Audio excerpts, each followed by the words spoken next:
routine. What the heck that was, he responded with 2 words in Spanish, Ocho Cubano, Cuban 8, and the name is stuck for over 80 years.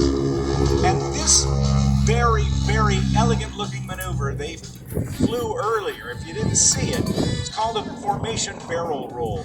Exceptionally difficult and challenging for one airplane, multiplied more than twice when you got to put 2 airplanes into maintaining a 1 positive G roll around the inside of an imaginary barrel. Oh, yeah, they come.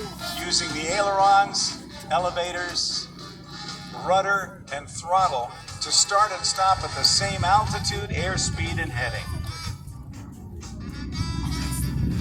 You can find them on Facebook and Instagram or TikTok at www.warbirdthunder.com. From the left, CT and Buick.